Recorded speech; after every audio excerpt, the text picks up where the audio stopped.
Hey there everyone, I just wanted to do a short video today to recap my league start. It's day 7, so I think now's a good time to start pulling apart exactly what I did each day. A lot of you have been wanting to know how I made my money, how I got my build to the point that it is so relatively quickly. So I just thought I would start going through a breakdown of each day of the league, what I was doing during that day, how I made my money, and how I was progressing with my build, so that you can sort of compare if you want. And then at the end of the video, I'll talk a bit about how I feel about the league as a whole, the league mechanic, what I think is good, what I think is bad, just for those that are sort of been asking. So we'll start off with day 1 of the league. That was pretty much a bust, due to the servers going down and constantly rolling back. I think I did Belly the Beast in Act 9 something like 7 or 8 times before I just completely gave up and went to sleep. And I woke up after getting messages from my friends to say that the league was working again, and I got a bit of progression in. I got to maps and did some white map progression, but I didn't get very far before I fell back asleep. So day 1 was a waste.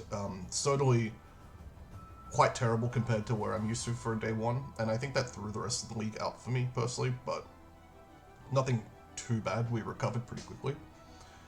This is what my build looked like on day 1. So I just had a simple lightning slinger setup, the gold rim helmet that I recommend. It's a 4-link body armor, nothing special going on in any other slot. This empower that is here was simply just a drop that I decided I would level up for a bit of profit later on, but I'm not actually putting it to good use, and nothing here is particularly special.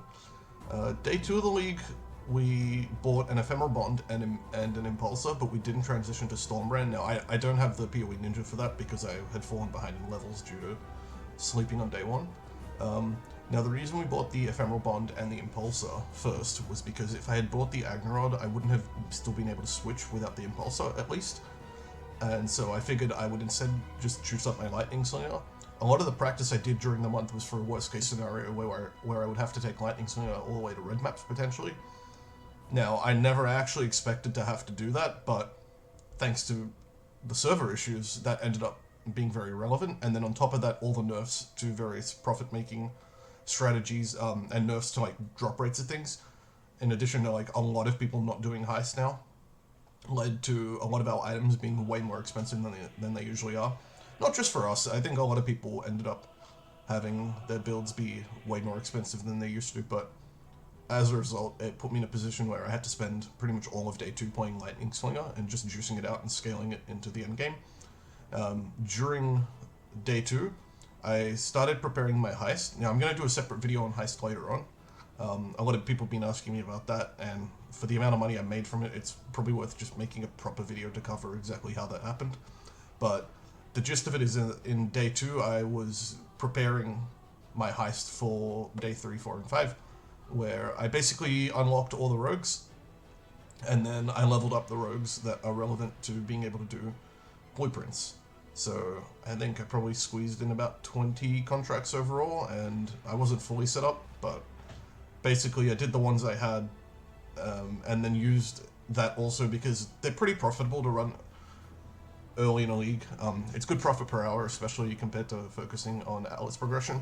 That was what I spent most of the day doing, Atlas progression. Didn't make a lot of money as a result, but that's pretty normal. When you're like progressing through white maps and stuff and you're investing into your build, you're not selling a lot of the things that you're getting, you're just putting it straight back into the map device. I made 300C total that day only, but 140C of that was from Chaos Recipe. I noted that down because it's really important to keep in mind. A lot of people were messaging me like, oh, how do you make money? You know, like I'm broke, I can't make anything. I did not get a single good drop except a nurse card which sold for 40C. And that was, I know that sounds good, but my next best drop on day 2 of the league was a 10C drop. And then everything else under that was like under 3C. You have to do Chaos Recipe. You can't simply rely on getting a couple good drops to progress your build and start snowballing you. You have to just brute force it with Chaos Recipe and plan for the worst, which is what I did. And the only reason I was able to pick up this relatively bad league start was because I was prepared for this worst case scenario where I would be playing Lightning Slinger all the way to red maps and then still having to do Chaos Recipe. As for how I continue doing Chaos Recipe, some of you aren't aware that even though Chaos Recipe stops being, the item level stops being relevant for Chaos Recipe at around the early yellow maps, you can still continue doing the Chaos Recipe by doing an entire Regal recipe and then substituting one item in for a Chaos Recipe item level item that will downgrade the Regal recipe back to a Chaos Recipe. So I typically just have one tab set up with all my Chaos Recipe items and then one for my Regal recipe items. Once I start doing Regal recipe, I'm just pulling one item out of what's left of the Chaos Recipe tab to downgrade that. And that's how that happened. Now, day 3 of the league, we did the Agnerod Mind of a Matter transition for Stormbrand. Of course, I had spent all of day 2 with the Impulsor and the Ephemeral Bond, so I was actually farming at a decent pace with Lightning Slinger, and I was able to just go straight to an Agnerod West 6-link. This cost me 2x, I believe. So, nothing particularly special there. I also picked up a +1 power charge helm, and upgraded that from my previous helm, which was on day 2, it was just an enchanted helm. Now the reason I went for the power charge helm was because I POP'd the upgrades, and given where I was at with my build at that particular point in time, and the fact that I didn't want to spend money on a 12% lightning pen helm that I would then not be doing anything with, I just went for this. This was like the best DPS upgrade, and this is also fodder for the Awaken a Slime helm later on that I'm going to use. So it's not like this helm goes to waste or anything. I pay for it, I use it as an upgrade, and then I can use it to craft a better helm later on. We were only running one Essence Worm here. A lot of people are asking me about this, but basically what it came down to the fact that I didn't have enough resistance to set my build up completely, and so rather than paying big money on getting like really good rare items to fit in a second Essence Worm, I just decided to drop Flesh and Stone and to go just with the Mind of a Matter giving me, what, about 5.5k EHP, and to just drop the Blind, which ended up being okay. That was not much to say there. Basically, by not having to fit resistances into, like, you know, just a couple of items, I was able to just buy 1C rare items in these slots, which turned out to be really good. Day 3 was also when I started doing Grand Heist for profit. Now, again, I'll talk a lot more about that in the other video that I make, but that comes down to running the replica uniques and the alt quality gems in the Grand Heists. There's a strategy for doing it efficiently with your rogue markers. A lot of people do it incorrectly and then cost themselves a lot of money by spending too many rogue markers, but that'll all be explained in the video. We had some very lucky drops, so we had like a alt quality Plague Bearer that sold for 3x, alt quality Elemental Army that sold for 1x, Divergent Wild Strike, which I think went for 1x. There are a handful of gems that, you know, were sold for 1 or multiple exalts, and then a lot of them also just sold for like between 30 to 50C, and they're quick, easy sales.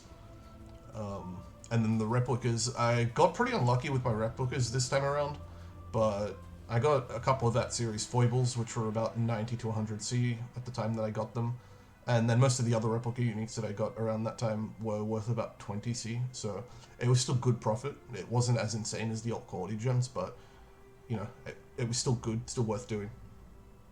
The only reason I didn't do more grand heisting was because I ran out of blueprints, and acquiring extra blueprints is pretty hard. If you ever want to do this, you need to talk to your friends and get blueprints and contracts off them to help set you up. Buying off TFT is very hard because it's very competitive at the start of a league. A lot of people are willing to buy it, and a lot of people are willing to dip into their profit margins and pay, you know, upwards of 10C per blueprint, which is very expensive considering that you're also paying quite a lot of money to reveal the wings in those blueprints. Alright. Day 4 of the league, we did the Void Battery transition, but we didn't go Corrupted Soul just yet. So part of the reason why I do this halfway transition, kind of like with the Ephemeral Bond and Impulsor, but on the Lightning Slinger, is because these are upgrades I can purchase without without having to have every part of the gear. So I can make small upgrades and work towards that transition without having to fully commit and buy all the pieces of it straight away, and I can still get a lot of mileage out of it. So void batteries are really cool because they have max mana on them. So in addition to boosting your damage, you can still use the max mana to contribute to your Mind Over Matter health pool. So as you can see here, we're now hitting, actually, I think it went down from... Well, anyway, the point is, they're real nice to have. But we didn't go Corrupted Soul just yet. And one of the reasons we didn't go Corrupted Soul just yet was because Replica Soul Tethers hit the market at around 5x. Sometimes they go down, sometimes they don't go down in price. It was very hard to say. And I was just sort of holding out to see if they would drop down to like 3x or 2x before I bought them, since I didn't feel like I needed to make the transition. And another thing to keep in mind is that you lose a tiny bit of EHP going to Corrupted Soul, but you also lose a lot of EHP practically when you're doing Ultimatum. And the reason for that is that you're constantly getting hit during an Ultimatum, and that means your energy shield doesn't have a chance to recharge, and while you are leeching some back, you're not able to leech the full amount back a lot of the time. With Mind Over Matter, you can use both your life and mana flasks to constantly regen both parts of your health pool, but with Corrupted Soul, you are going, once you lose that ES in an Ultimatum, it's pretty much gone, and you're only playing with your life pool. So I wasn't too keen to transition to the Corrupted Soul part of the build until I felt like I was comfortable with my money and I had some clusters and extra levels and stuff ready to go. I think those were pretty much the only changes to the build. I'm still running pretty much the same rares that I was running. Still running my Militant Faith. Not much is happening with the clusters different. And during this day, I basically spent a lot more of day 4 doing Grand Heist, and only some of it doing Atlas Progression. Atlas Progression is still important to do, but I got really lucky and found a person who traded me all of his Replica and Alt Gem blueprints quite cheap, I think for 5C each. And then on top of that, he was able to get all of the blueprints off his friends and sell them to me cheap. So that gave me a huge boost. Now, day 5, we went Corrupted Soul with Void Battery, so that was like the final part in that transition, as you can see here. So we've dropped the Essence Worm, and we've dropped the Red Belt, we've picked up the Replica Soul Tether. Now, at this point, I've upgraded to double Vermilion Rings. I highly recommend doing this. You need as much life as possible, especially now with the Corrupted Soul nerfs. So getting Vermilion Rings with, life crafted on them and then resist is very important. So as you can see here, we have a total EHP pool now of just under 5k. So we're squishier than when we were running Mind Over Matter. I've also done the Awaken a Slimed helmet, so I used the helmet from the previous days and then slammed that onto an enchanted Hubris Circlet base. And then with the Hubris Circlet base beforehand, I had applied a Hunter Exalt to it, and then rolled lightning damage to spells tier 1.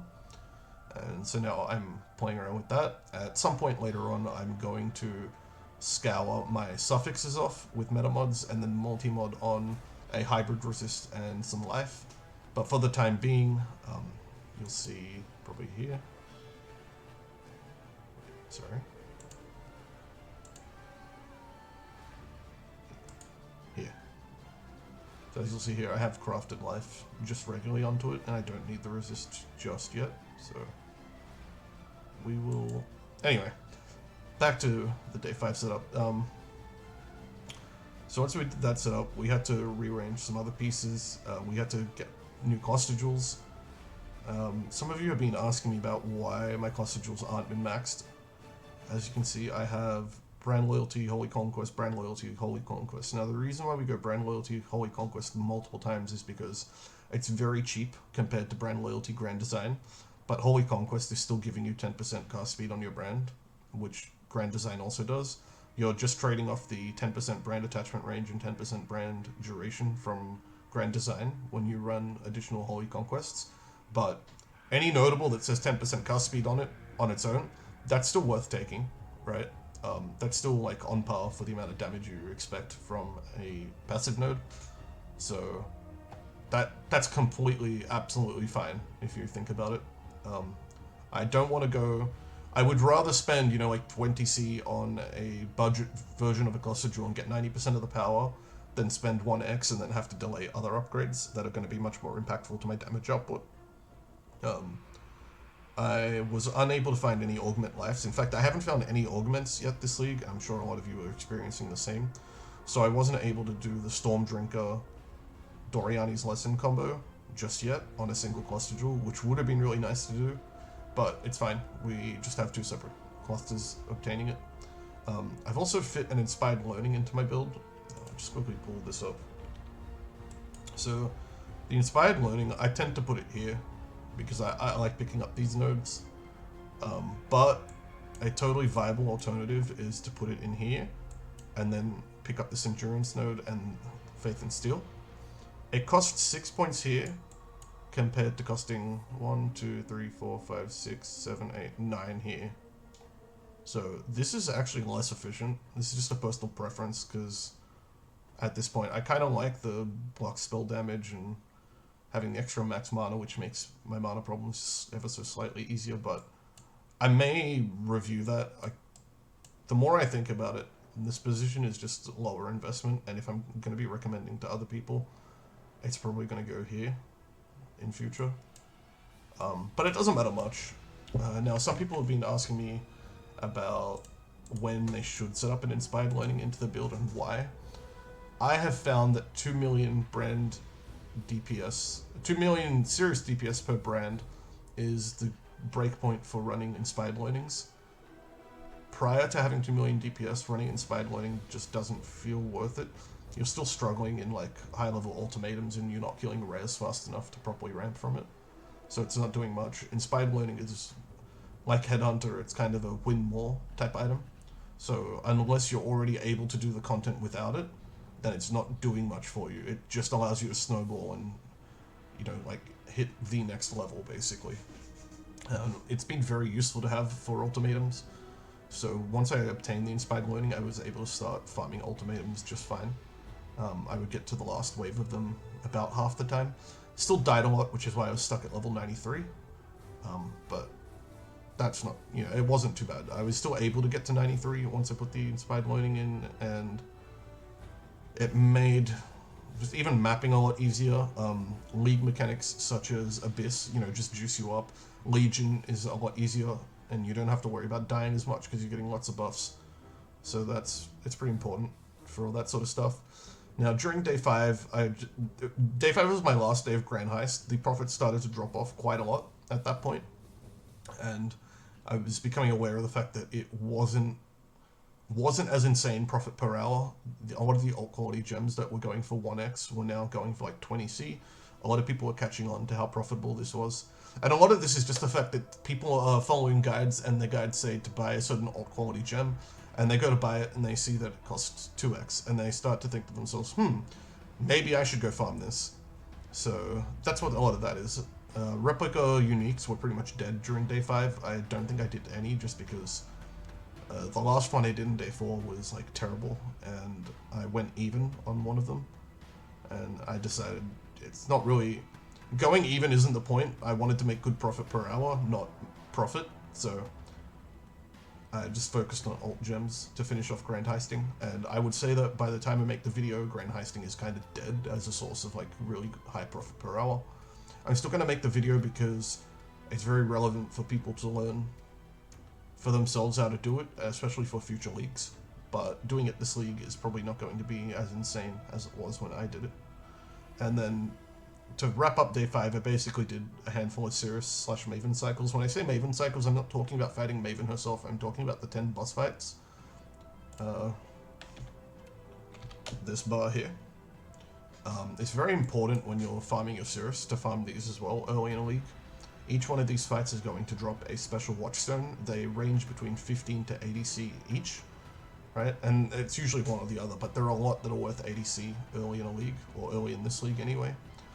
You're also getting a Crescent Splinter, which drops, I think that's worth 7c, and Orb of Unmaking is worth about 8c. And then you sometimes also getting Guardian map drops from doing the invitation, as well as just regular red maps, and that's going to help with your sustain and a whole bunch of other stuff. It's just free profit. if you can do it, you should. You should definitely just... that's even why I haven't even bothered favoriting maps. Favoriting maps prevents you from farming Maven effectively because your map drops are focused into the maps that you want to run. And you're not getting the nice split pool that allows you to do 10 different maps. I tend to favorite my maps after doing the 10 boss fight drops off in profitability. It's kind of headed that way. Guardian maps are going down in price. Crescent Splinters aren't picking up in price. A lot of the Watchstone prices are already crashing. So I'd probably say another few days and I'll start focusing on favoriting, but for now, there's not really much of a need to do that. I'm happy to just continue doing the 10 boss fights. And then day 6, I pretty much farmed Cirrus cycles and Maven cycles the entire day until I could finish affording my Headhunter. So, as you can see here, pretty much the exact same as day 5. I didn't want to touch my build very much at all. You know, a lot of you were messaging me, asking me why certain things were suboptimal, especially with the Costages, but a lot of it came down to I was saving for a Headhunter, and I didn't want to, you know, break the bank. Headhunter was going up in price in terms of Exalts, and Exalts were also going up in terms of Chaos, so Headhunter's, like, Chaos Orb price was inflating very fast, and if I hadn't grinded when I did, I would probably be looking at another few days before being able to afford it. Now, something I'll talk about real quick is the actual Atlas strategy I use. It's the Awakener 7 strategy. Some streamers do this, some haven't caught on yet, but I personally think it's griefing if you don't use this strategy. What this strategy is basically taking one Watchstone out of 4 regions and cutting your Atlas down to 4 regions once you hit Awakener 8 and you've unlocked all the Watchstones. The reason for that is once you hit Awakener 8, you don't have a large enough map pool to just run any region.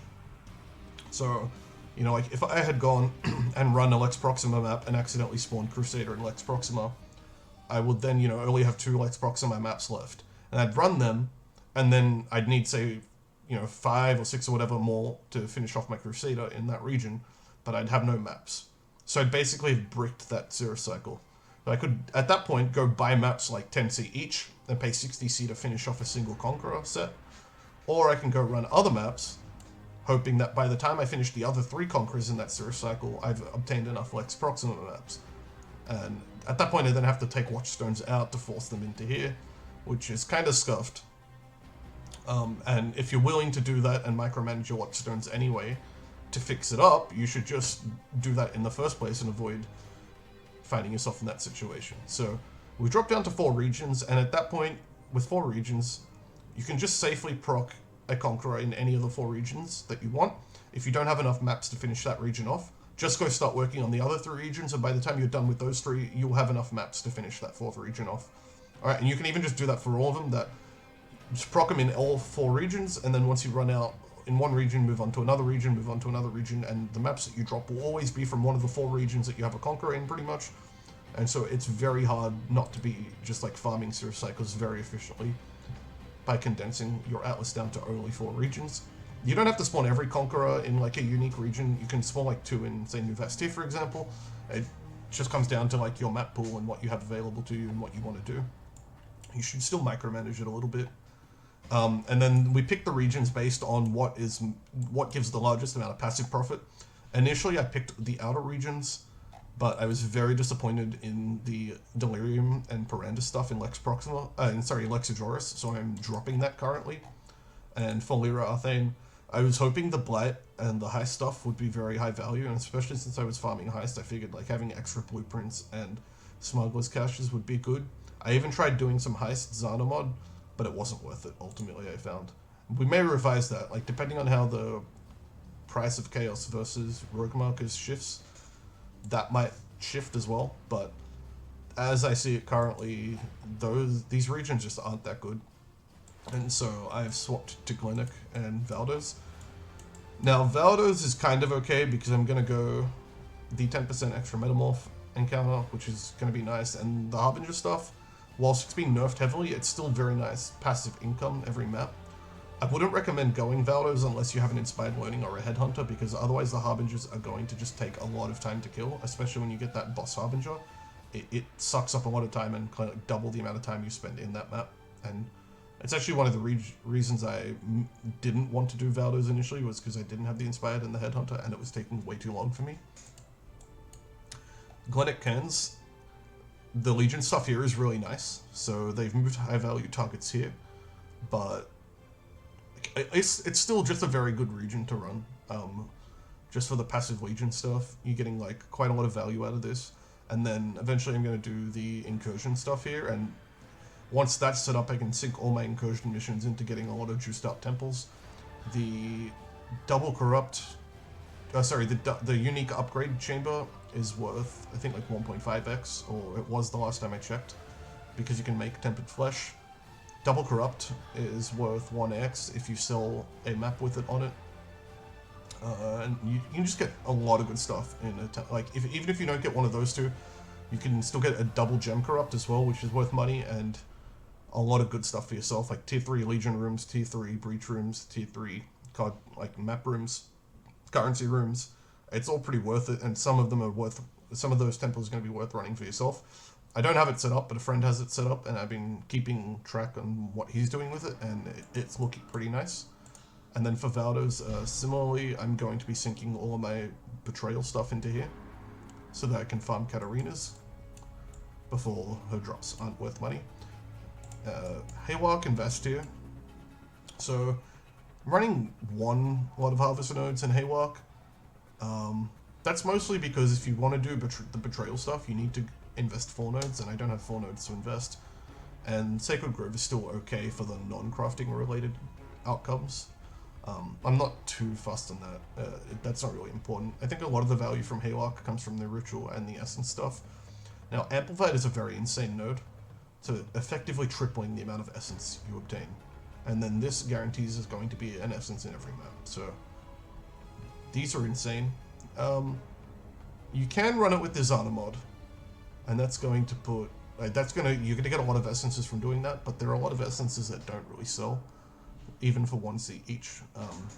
I also didn't want to, it's very finicky to sell essences because you constantly have to like reprice things, and if people want to buy bulk of what you have, then you can farm them back up so easily. Like, it's not like a delve situation where you're going to farm out the fossils in a big lot and then maybe take a break and do some other stuff. Like, it's just very scuffed selling essences. So it's nice to have this, but I don't want to be constantly bulk selling essences and having to constantly lower my prices, to like from 1 per to 0.9 and 0.8 and then 0.7. It's nice to have this passive income, but I don't want to do Zana mod and focus too hard and put all my eggs in that basket. The ritual stuff is just very nice passive, like, benefits. The special rewards, I can only speak anecdotally, but the rewards from Haywalk with ritual definitely seem better. It seems like almost you're getting the Ritual Vessels reward panel every time you proc Ritual in Haywalk Hamlet. Not confirmed, but, it definitely feels really good having this set up. And then finally for New Vastir, the Legion stuff here is really good.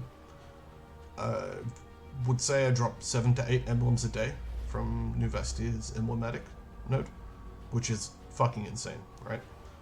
And then this part, with the additional rogue exiles and rewards, they buffed this league, I think. They nerfed the chance of it from appearing, but they buffed the rewards, I believe, and it's really, really good now. It's a lot, when it procs, it's a lot of currency. So yeah, that's pretty much my Atlas strategy, and that's what I've been farming. The gist of this, and then these passes, I've just gone for the Cirrus Awakener gem, and the Guardian maps. And the gist of the strategy is to just farm Cirrus cycles, because every Cirrus cycle you're getting a couple of Maven 10 boss fights as well. And so you're getting like a bunch of Guardian maps, a bunch of Orbs of Unmaking, Crescent Splinters, Watchstones, Awakened Gems, Conqueror Exalts, and Awakened Orbs. And they're just a lot of nice sort of like jackpot type drops that are going to sell for solid, steady amounts of money. And then all the regions themselves give a lot of passive benefits to being farmed out. Like, I've gotten so much good stuff from Ritual and Haywalk Hamlet. Bulk selling essences is very nice. Like when you go to liquidate, all the Legion stuff. Like, I've sold so many emblems without running a single Legion Scarab this league, which is really quite insane. It's just a lot of passive money without a lot of work and a lot of upkeep, and I think that's very important, because if you're doing a strategy like invitation farming, you spend a lot of time trading to buy the stuff, and whilst the profit per hour of farming invitations is good in itself, when you factor in the amount of time it takes to actually acquire all the invitations and Guardian maps, then it starts to not really be that good, in my opinion. And yeah, so I pretty much just spent day 6 finishing off the Headhunter. And this is what my build currently looks like, and this is where we're at currently. I'm going to finish off this video with just a clip of a map so that you can see what the build looks like now that it's juiced out. I don't think I'm going to make too many changes from the build at this point. We pretty much just put Badge into it, we put Headhunter. A lot of people were asking about Frenzy Charge on hit stuff. I ran alt quality Blood Rage, but the rate at which it generates Frenzy Charges on bosses is just not worth it. Now, maybe with enhanced support and some other stuff, it could be better, but I decided to just sell the alt quality Blood Rage, and when I do Conquerors and Cirrus, I'm going to just swap back from Badge of the Brotherhood to Ephemeral Bond. That's fine. That's, like, it's definitely better to just do that than try and scuff your build obtaining Frenzy Charges. I tested out actually running Frenzy with Barrage support and stuff, but it's very strained because we hardly have the links to fit such a setup in. We have to drop all of like our increased duration supports and stuff and that sort of thing. And it's still very uncomfortable generating Frenzy Charges via that's like by hardcasting Frenzy. I wouldn't recommend it. Now, one last thing, I've noticed a bunch of people running Badge of the Brotherhood in their setups without Headhunter. Do not do that. Ephemeral Bond is better than Badge of the Brotherhood before you get a Headhunter because of the fact that you can still run Replica Soul Tether prior to Headhunter. Replica Soul Tether is giving you Corrupted Soul, which frees up your Legion Jewel to get a Militant Faith in a Conviction. In a Conviction gives you 30% more spell damage, but cuts off your access to Frenzy Charges. So you're looking at basically Ephemeral Bond plus Militant Faith or Badge. Because once you get Badge, you can't run Militant Faith anymore, because you can't... for Badge to be beneficial to you, you need to generate Frenzy Charges, and Militant Faith stops you from doing that. So it's only once we swap to the Headhunter that we need to now obtain Corrupted Soul externally from our Jewel, and at that point, we don't have the option of running Inner Conviction, so then it's just Badge versus Ephemeral, and at that point, Badge is better. But prior to that point, Ephemeral Bond with Militant Faith is still better. So don't fall into that pitfall. Just, you know, hold off on the... It's nice that Badge is cheap, but if you don't have a Headhunter to go with it, you don't need the Badge. You're just sort of getting caught up in the fact that this previously chase item seems to be cheap and, you know, you want to run it, but doesn't mean it's actually good for you. Now, my build, my tree looks like this. I'm going to include the POB of it in its current state in the description of this video for you guys to go through. A couple of people have been asking me for it, so you can have a look at it there. Nothing much else to say here. It's missing a Watcher's Eye and some other stuff. The clusters still aren't min-maxed, but I'm probably just going to leave the build in the state for a few days and pump money into my duo, because he's been playing on a Freezing Pulse build that is like still only a few X worth of investment. We've been putting all the money into this character. And yeah, gonna also upload the Grand Heist video probably later on today or tomorrow. We'll see how that goes. Yeah, thank you everyone for all the support I've been getting lately. A bunch of you have been hanging out in the stream. It's been very much appreciated, and you've been keeping me company quite a lot. It's been pretty nice. If I haven't gotten to any of your messages regarding POB reviews and stuff, just sit tight. Kind of been insanely busy doing 20-hour days. And I barely have time to go through the Discord messages, which is part of why I wanted to set the stream up this league, was that so people could drop in and ask me for help on stream, rather than me having to take out a couple of hours every day to respond to Discord messages. But yeah, I'll probably keep you guys updated. I don't know if I'm going to do another build video, but we'll see how it goes. As for how I'm feeling about the league itself, we'll talk about the league mechanic and the league separately. So the league mechanic, I think it's almost really good. They certainly feel very rewarding. and they're fun to do. I think the Conquer Stone Circles component of Ultimatums are kind of bad, but that's okay because the other ones are good, and you can just skip the Stone Circle ones. You don't feel too punished by not doing it, you know, since they definitely don't show up too often. I think, however, the inscribed ultimatums are kind of a dead-on arrival mechanic. You can't filter them properly on the trade site, which holds them back severely. Basically, you can tell the trade site that you want to look for currency ones, or for div card ones, or for unique conversion inscribed ultimatums, but you can't specify exactly what currencies you want. You can specify which unique rewards you want, but for the other ones you can't do specifics. So you pretty much just have to sit on the live search and snap them up as they come up, but that means you can't be mapping. So if you wanted a strategy of like buying up a whole bunch of inscribed ultimatums and then farming them for an hour, you're gonna have to spend an hour acquiring those inscribed ultimatums. So you're basically just cutting your profit per hour in half, and that's particularly scuffed because everyone's selling their inscribed ultimatums, sort of taking the low brain approach of, well, my inscribed ultimatum rewards you with 10 chaos orbs, so I'm going to charge 9.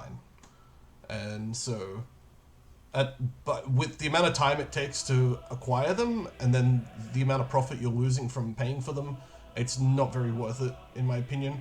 I did a few hours of farming these the other day.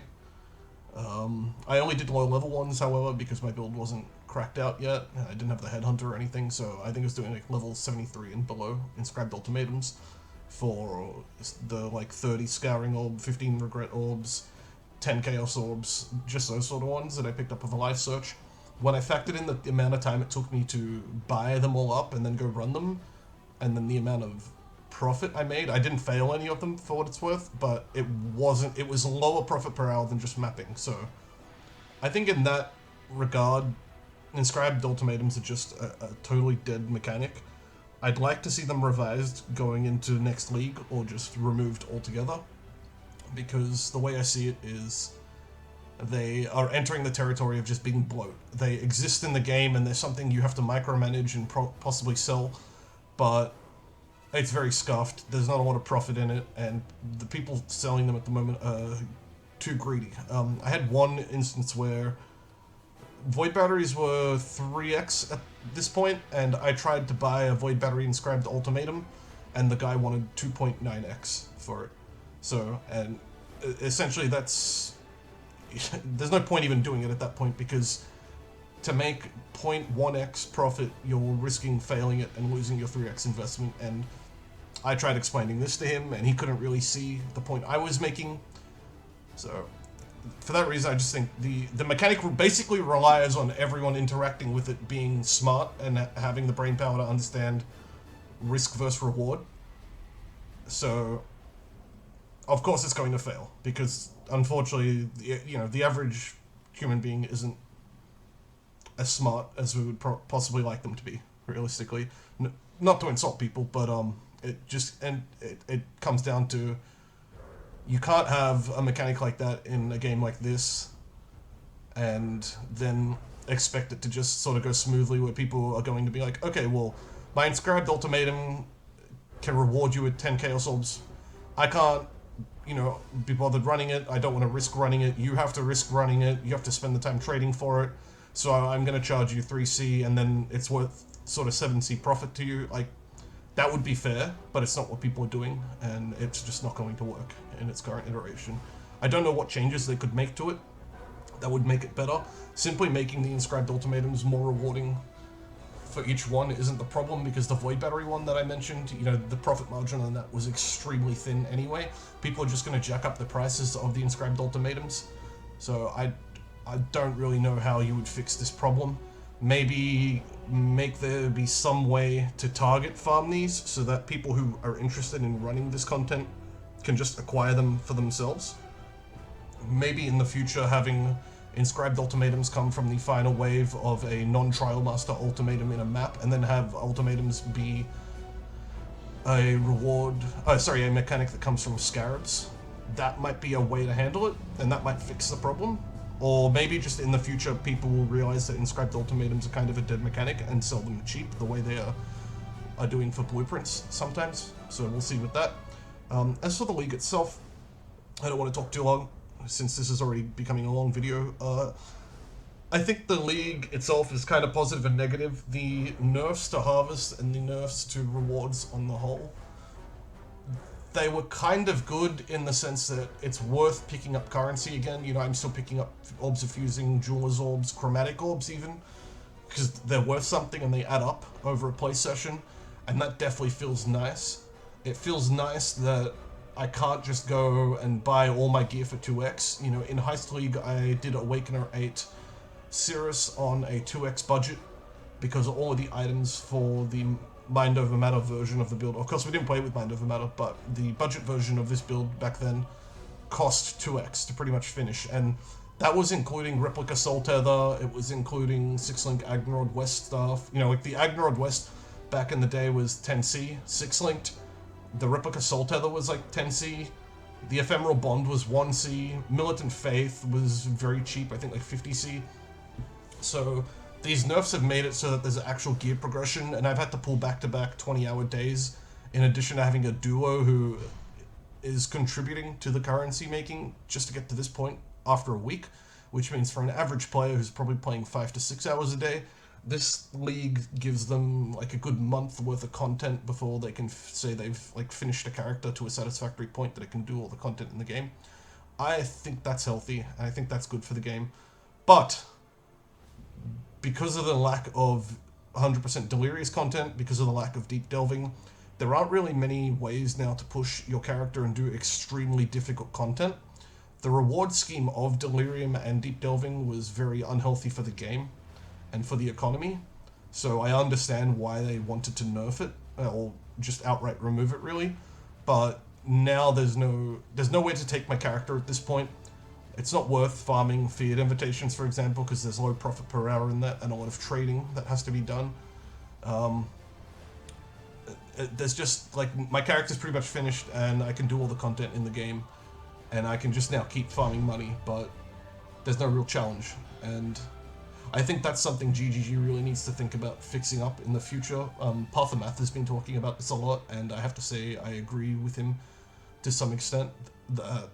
There's kind of there's a heavily compressed endgame now, where you no longer have to invest, there's no longer any reason to invest a mirror into your build, for example. You can invest 20x into the build and it's going to do most of the content in the game just fine. And I think that's going to really affect how much people at the top end want to keep playing. I don't know that I agree with Reddit's take on this, that all the nerfs make it feel like there's no point playing. Like Reddit's complaining about lack of master missions and that sort of stuff, but realistically the kind of people that post on Reddit aren't playing enough that they're min-maxing their master missions anyway, and they're probably not generating, like, I have a good bank of them and I'm not at any risk of running out, so I can't really understand how Reddit's acting like they're running out. It just sort of seems absurd to me.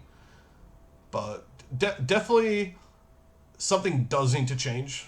I think there are good parts of this economy, but there are some parts that still need fixing overall. I think we're close to a good balance, but not having that higher tier level of gameplay is holding the game back at the moment, I feel. And so I'm hoping next league we have some kind of end game that is akin to Delve or Delirium, that you can really take your character sort of to the next level. Ultimatum could have been that, except you can trivialize it pretty much with a headhunter.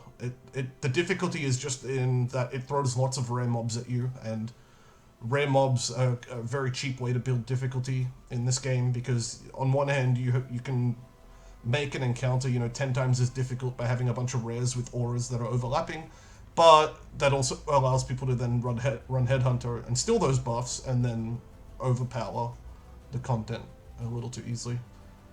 Maybe that's not that different to Delirium, but slapping a Headhunter on a 40x build still didn't let you clear 100% Delirious double beyond maps too easily.